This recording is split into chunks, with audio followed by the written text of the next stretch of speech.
Welcome back to my channel AgriVision with Dr. Dhiren. আজি আমি আন এটা গুৰুত্বপূৰ্ণ বিষয়ৰ ওপৰত আলোচনা কৰিব লৈছো আসলতে এটো অকমান ব্যতিক্ৰমী বিষয় মানে আপোনালোকৰ কাৰোবাৰ সুগাৰৰ প্ৰবলেম আছে নেকি ডায়াবেটিস আছে নেকি আৰু ডায়াবেটিস আছে অথচ ডক্টৰে আলু খাবলৈ মানা কৰে কিন্তু মিঠা বস্তু খাই ভাল পায় আপোনালোকে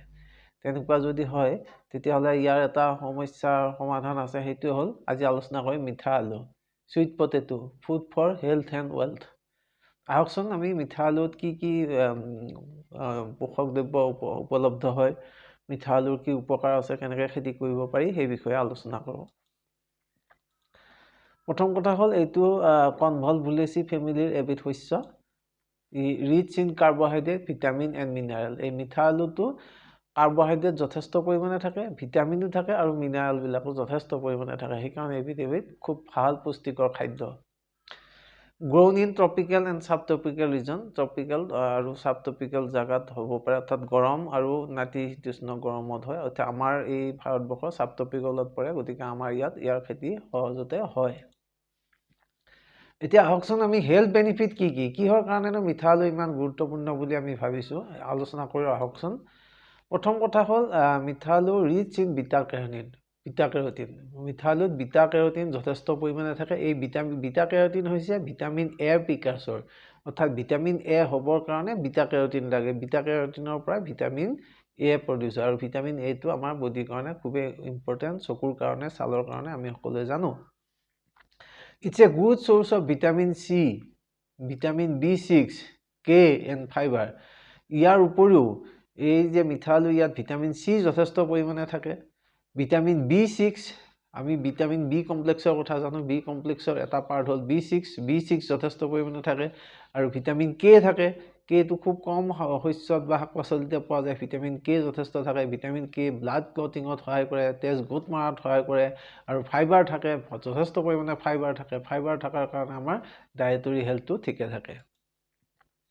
গতিকে লো গ্লাইসেমিক ইনডেক্স আটাইতকৈ ইম্পৰ্টেন্ট কথা হল যে যদিও মিঠা আলু নামটো মিঠা আলু মিঠা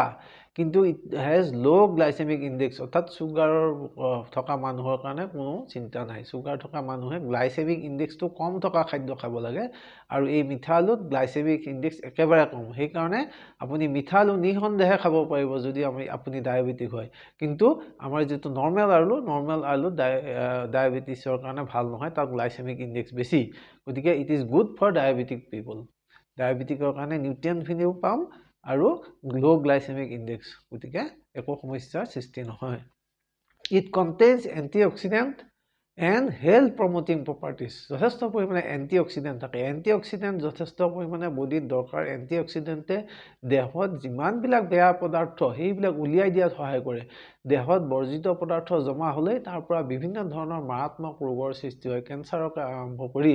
বিভিন্ন ধৰণৰ যিবিলাক অৰ্গান ফেইলাৰ এইবিলাকৰ মূল কাৰণটো হল যে কি মাৰাত্মক পয়জনাস বস্তু বডিত জমা হয় আৰু এন্টিঅক্সিডেন্টৰ কামেই হল যে কি বডিৰ পৰা যিমানবিলাক বৰ্জিত পদাৰ্থ এইবিলাক উলিয়াই দিয়াত সহায় কৰে গতিকে এই মিঠা আলুত যথেষ্ট পৰিমাণে এন্টিঅক্সিডেন্ট থাকে আৰু ইয়াৰ কাৰণে এইটো হেলথৰ কাৰণে খুব ভাল সেইকাৰণে আমি মিঠা আলু যথেষ্ট পৰিমাণে খাব লাগে ৰাতিপুৱাও খাব লাগে আপুনি ব্ৰেকফাষ্ট হিচাপে খাব লাগে আমি পিছত আলোচনা কৰিম it's a health promoting properties গতিকে এই মিঠা আলুটোৱে হেল্থটো প্ৰমোট কৰে আৰু হেল্থটো ৰিজুভিনেট কৰে অৰ্থাৎ পুনৰুজ্জীৱিত কৰিব পাৰে আমাৰ বডিটো গতিকে মিঠা আলু কিমান ইম্পৰ্টেন্ট আহকচোন আপুনি গম পালে এতিয়া আমি সদায় মিঠা আলু খোৱা কৰো কি হেল্থ ফিচাৰ্স আমি হেল্থ ফিচাৰ্সটো কেনেকুৱা চাই লওঁ ৰিচ ইন বিটা কেৰোটিন আমি ইতিমধ্যে ক'লো যে বিটা কেৰোটিন যথেষ্ট পৰিমাণ আছে আৰু বিটা কেৰোটিন বেছি আছে কাৰণে ইট ইজ আই আৰু স্কিন হেল্থৰ কাৰণে যথেষ্ট উপকাৰী গতিকে যদি মিঠা আলু খাই থাকো তেতিয়াহলে আমাৰ চকুৰ প্ৰবলেম নহব আৰু মিঠা আলু যদি খাই থাকো আমাৰ স্কিনখন ধুনীয়া হৈ থাকিব বয়সৰ চাপ নপৰিব যেটো বয়সৰ লগে লগে স্কিনত ৰিংকুল পৰে বয়সৰ এটা চাপ পৰি যায় হেতু আপোনাৰ বন্ধ হ'ব গতিকে মিঠা আলু ৰেগুলাৰ আমি খাব লাগে ইয়াৰ পিছতে আছে ৰিচ ইন ডায়েটৰী ফাইবাৰ যথেষ্ট পৰিমাণে আছে আৰু হেতু কাৰণে ডাইজেশনটো ভাল হয় আৰু কনষ্টিপেশনৰ সমস্যা নহয় যিবিলাক মানুহৰ কনষ্টিপেশন অৰ্থাৎ শৌচ কচা হোৱাৰ সমস্যা আছে শৌচ খলোচা নহয় তেওঁলোকে ৰেগুলাৰ মিঠা আলু খোৱা কৰক দেখিব আপোনাৰ শৌচ একদম ক্লিয়াৰ হৈ যাব খলোচা হ'ব It contains minerals like potassium and magnesium. এই পটাছিয়াম মেগনেছিয়াম এইবিলাক হাৰ্ট হেল্থৰ কাৰণে খুব দৰকাৰী হাৰ্টটো ভালে ৰাখিবৰ কাৰণে পটাছিয়াম আৰু মেগনেছিয়াম থাকে আপোনালোকে নিশ্চয় শুনিছে চাগে কেতিয়াবা পেচেণ্টবিলাকৰ যিবিলাকৰ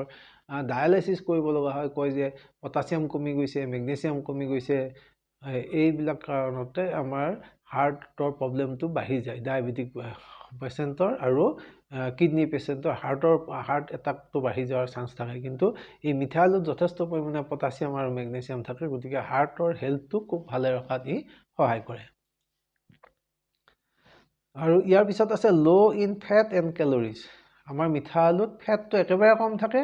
আৰু কেলৰিটো বহুত কম থাকে আৰু এইটো কাৰণে শকত হৈ নাযায় নো অবেচিটি শকত হোৱাৰ চিন্তা নাই মিঠা আলু যিমান ইচ্ছা সিমান খাওঁ কোনো কাৰণতে শকত হৈ নাযায় আলু খালে যেনেকৈ শকত হয় বুলি কথা এটা আছে মিঠা আলু খালে কেতিয়াও শকত নহয় আৰু ইয়াত ফেট কম আছে কেলৰি কম আছে নিউট্ৰিচনেল ষ্টেটাছ মিঠা আলুত এতিয়া আমি কৈছোঁ যে মিঠা আলুত যথেষ্ট পৰিমাণে নিউট্ৰিচিয়াছ হয় এতিয়া কি আছে কিমান পৰিমাণত আছে চাওঁ আহকচোন 100 গ্ৰাম বইল মিঠা আলুত কি আছে আমি এই চাৰ্টখনৰ পৰা গম পাম প্ৰথমতে চাওক এনাৰ্জি আছে 100 গ্ৰাম বইল মিঠা আলুত এনাৰ্জি মাত্ৰ 86 কিলো কেলৰি কাৰ্বহাইড্ৰেট আছে 20.1 গ্ৰাম সুগাৰ আছে 4.2 গ্ৰাম কিমান কম আছে দেখিছেনে 100 গ্ৰামত মাত্ৰ 4.2 গ্ৰাম সুগাৰ আছে ডায়েটৰী ফাইবাৰ আছে 3 গ্ৰাম protein আছে 1.6 গ্ৰাম যথেষ্ট পৰিমাণে protein 1.6 মানে যথেষ্ট বেছি ফেট 0.1 গ্ৰাম একেবাৰে নেগলিজিবল ফেট ভিটামিন এ অৰ্থাৎ বিটা কেৰোটিন 14187 IU জোখা হয় ভিটামিন বিলাক ভিটামিন সি আছে 2.4 mg ভিটামিন B6 টোকে আমি পাইৰোডক্সিন বুলি কওঁ পাইৰোডক্সিন ভিটামিন বি কমপ্লেক্সৰ এটা অংশ হ'ল মেইন পাইৰোডক্সিন আপোনালোকে যদি ভিটামিন বি কমপ্লেক্সৰ কিবা সিৰাপ খায় বটলটো চালে দেখিব যে তাত পাইৰোডক্সিন আছে লিখা থাকিবই গতিকে এই পাইৰোডক্সিন B6.2 mg আছে আৰু ফলেট B9 ফলেটটো B9 এইটো এটা বি কমপ্লেক্সৰ অংশ ইয়াত আছে 11 মাইক্ৰগ্ৰাম ভিটামিন ই আছে 0.3 মিলিগ্ৰাম আৰু পটাছিয়াম আছে 337 মিলিগ্ৰাম দেখিছেনে পটাছিয়াম যথেষ্ট পৰিমাণ আছে 337 মিলিগ্ৰাম কেলছিয়াম আছে 30 মিলিগ্ৰাম মেগনেছিয়াম আছে 25 ফসফৰাছ আছে 47 ফসফৰাছটো খুব কম ফ্ৰুট ভেজিটেবলতে থাকে কম পৰিমাণে ইয়াত যথেষ্ট আছে 47 আছে পটাছিয়াম যথেষ্ট আছে 337 এনেকুৱা খুব কম ফ্ৰুটছ এণ্ড ভেজিটেবল আছে য'ত ইমান পৰিমাণৰ পটাছিয়াম থাকে আইৰণ 0.6 mg আছে জিংক আছে 0.3 mg আৰু লাষ্টত ৱাটাৰ আছে 0.77% গতিকে এই চাৰ্টখনৰ পৰা আমি গম পাওঁ যে আচলতে নিউট্ৰিচিয়াছ ভেলুটো কিমান নিউট্ৰিয়েণ্ট যথেষ্ট পৰিমাণ আছে আমাৰ মিঠা আলুত খালে কিমানখিনি পৰিমাণৰ আমি নিউট্ৰিয়েণ্ট পাওঁ এই চাৰ্টখনে আমাক দেখুৱাই দিছে গতিকে আমি ইণ্ডিয়াত সহজতে মিঠা আলুৰ খেতি হয় মিঠা আলুৰ ভেৰাইটি বহুতকেইটা আছে তথাপি ইণ্ডিয়াত সহজতে উপলব্ধ ভেৰাইটি কেইটা কি আমি চাই লওঁ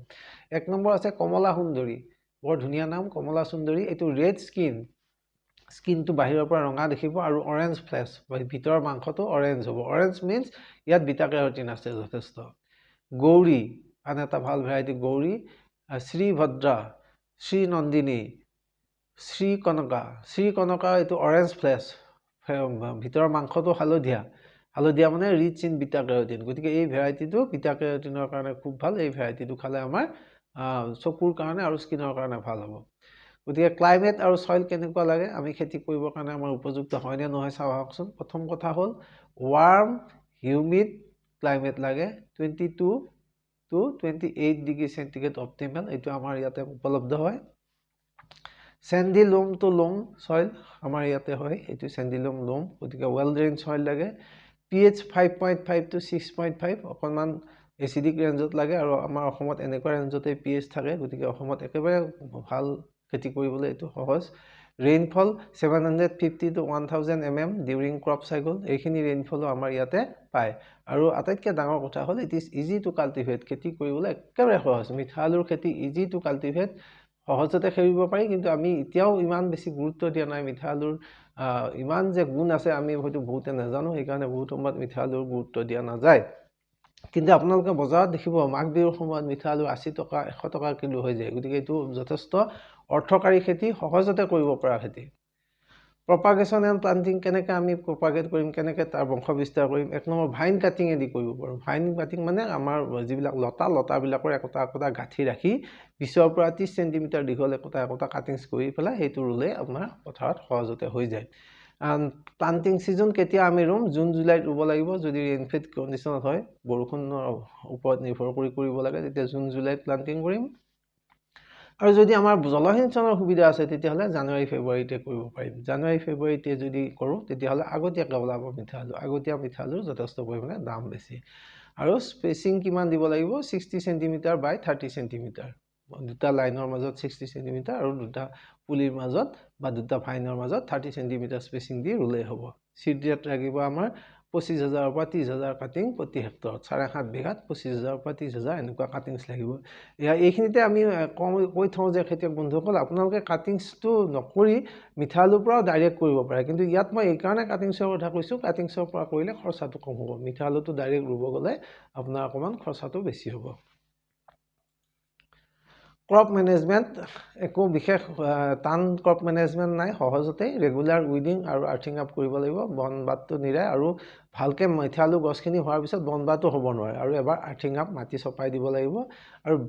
ভেটিত ৰুলে বেছি ভাল হয় মিঠালুটো। ৰেইজ বেডত যদি আমি মিঠালুটো ৰুওঁ তেতিয়াহ'লে খুব ডাঙৰ হয়। তলত মাটিটো ঢিলা পাই ডাঙৰ মিঠালু হ'ব। ইৰিগেশ্যন এট টিউবাৰ ইনিচিয়েশ্যন এণ্ড বাল্টিং ষ্টেজ। যেতিয়া মিঠালু ধৰিবৰ হ'ব সেই সময়ত একবাৰ ভালকৈ ইৰিগেশ্যন কৰিব লাগে। আৰু পিছত মিঠালুটো যেতিয়া ডাঙৰ হ'বৰ সময় হয় তেতিয়াও এবাৰ ভালকৈ ইৰিগেশ্যন কৰি দিলে যথেষ্ট পৰিমাণে মিঠালুৰ প্ৰডাকশ্যন বাঢ়ি যায়। Mulching to conserve soil moisture. আৰু যদি আমি মালচিং কৰিব পাৰোঁ তেতিয়া আৰু ভাল। তেতিয়াহ'লে ছইল মইশ্চাৰো থাকিব। আৰু মালচিং মানে ওপৰত শুকান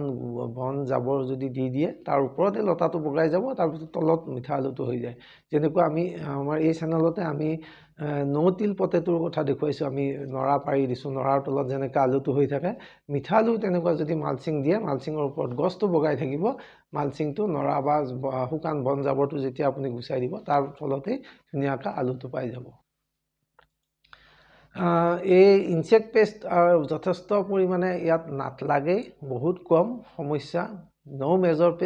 পেষ্ট তেনেকুৱা নাই। 2-এটা সৰু সুৰা মাইনৰ পেষ্ট আছে, সেইখিনি আমি আলোচনা নকৰোঁ। যদি তেনেকুৱা পেষ্ট কিবা এটা হয়, এপ্লাই অনলি বায়'পেষ্টিচাইড দিলেই হৈ যাব।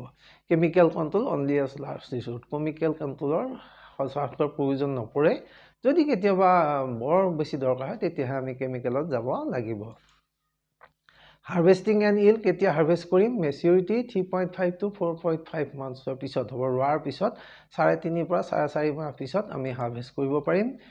হাৰ্ভেষ্ট হোৱা লিভ ষ্টাৰ্ট ইয়েল্ড। আমি কেনেকৈ গম পাম মিঠালু হৈছে বুলি,